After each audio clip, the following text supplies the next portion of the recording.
Imagine this: a bullet train slicing across western India, racing from Mumbai to Ahmedabad at 350 kilometers an hour.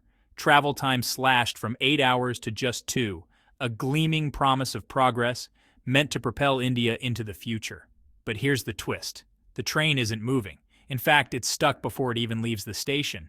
And the reasons aren't just engineering problems. This is a story tangled in land disputes, spiraling debt, international politics, and even stalled machinery sitting in Chinese ports. So how did India's biggest infrastructure dream get so tangled? And can it still reach the finish line?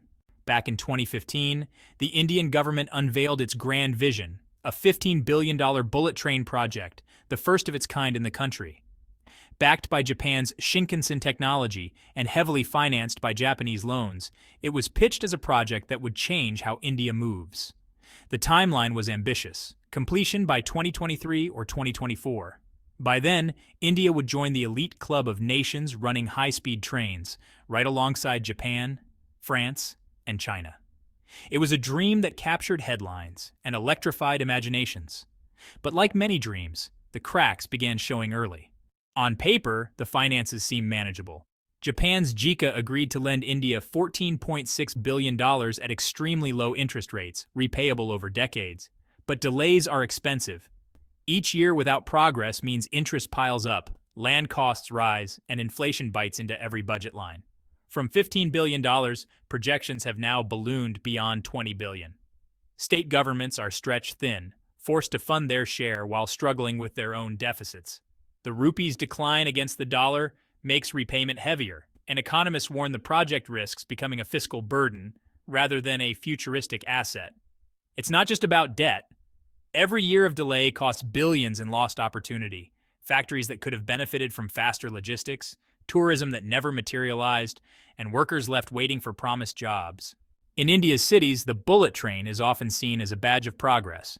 Urban professionals imagine sleek stations and rapid commutes, and business leaders tout it as a gateway to faster trade. But in rural India, particularly along the proposed corridor in Maharashtra and Gujarat, the reaction is starkly different. Farmers have staged sit-ins, blocked survey teams, and accused the government of stealing their future. Their anger isn't just about compensation, though many claim it's too low. It's about losing fertile farmland that sustains their families. For villagers, land isn't simply property. It's heritage, security, and survival. Being asked to surrender it for what they see as a luxury train for the elite feels like betrayal. After all, the train won't stop in their towns, and ticket prices are expected to be far beyond what ordinary Indians can afford. They bear the costs but see no share of the benefits. Opposition politicians have seized on this anger, branding the project as a vanity project while accusing the government of ignoring grassroots needs. Social media reflects this divide. Half the comments hailing the bullet train as progress, the other half calling it wasteful debt. And so the project is trapped not only in engineering challenges, but in a tug-of-war of public opinion. Nowhere is this divide clearer than between Gujarat and Maharashtra, the two states anchoring the corridor. In Gujarat, Prime Minister Modi's home state, the project has been embraced as a matter of pride. Land acquisition has been smoother, permissions quicker, and political leaders rally around it as a showcase of development. Billboards, speeches, and rallies highlight Gujarat as the future home of India's first bullet train. But in Maharashtra, the story couldn't be more different. Political turmoil has stalled progress again and again. The Shiv Sena, while in power, slowed land handovers, citing farmer resistance and questioning the project's necessity. Successive governments tried to restart the process, but political rivalries kept dragging the timeline further into uncertainty. The contrast is striking. In Gujarat, the bullet train is a trophy. In Maharashtra, it's a political football. This push and pull has added years to the schedule and millions to the cost. Even as politics raged on, the project faced another major roadblock, literally underground. The Mumbai-Ahmedabad line requires a 21-kilometer tunnel with 7 kilometers running under the sea. To dig it, India ordered 3 massive tunnel boring machines from a German company. But here's the catch: they were manufactured in China. And since late 2024, those machines have been sitting at a Chinese port, stuck in customs. Without them, tunneling cannot begin. Without tunneling, the project cannot move forward. On the surface, this looks like a simple logistics hiccup, but scratch deeper, and it's geopolitical tension at play. Since the 2020 border clash in Galwan, relations between India and China have soured. Both sides have tightened trade rules and restricted sensitive equipment. India has banned hundreds of Chinese apps.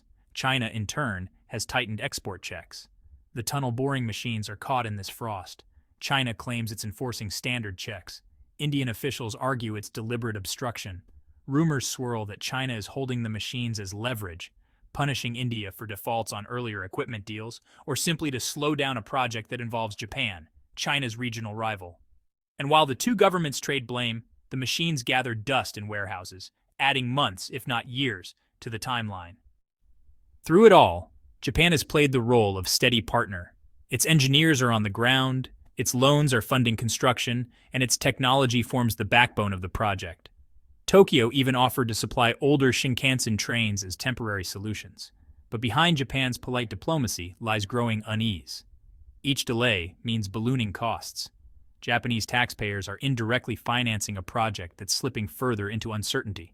Some officials in Tokyo worry India may never finish the line, leaving Japan embarrassed and financially strained. For Japan, the stakes aren't just economic, they're strategic. The bullet train was supposed to showcase Japanese technology as a rival to China's Belt and Road Initiative. A stalled or failed project risks damaging Japan's reputation in Asia as a reliable partner.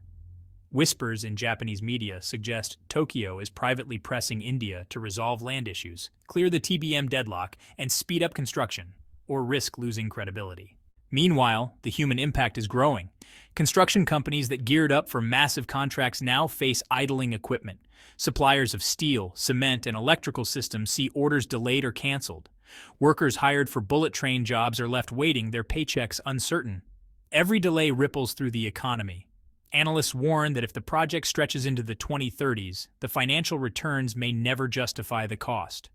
For ordinary Indians, the promised benefits, jobs, faster travel, boosted tourism, remain just out of reach. And with every news report of a fresh delay, trust erodes further.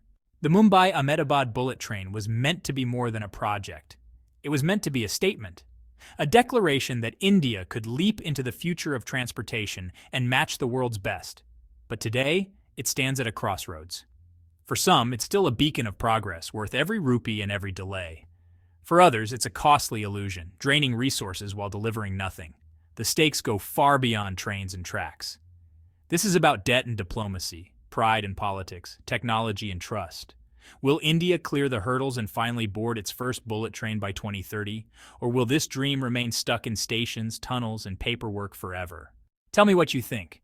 Has the bullet train already derailed, or is it just waiting for the green signal?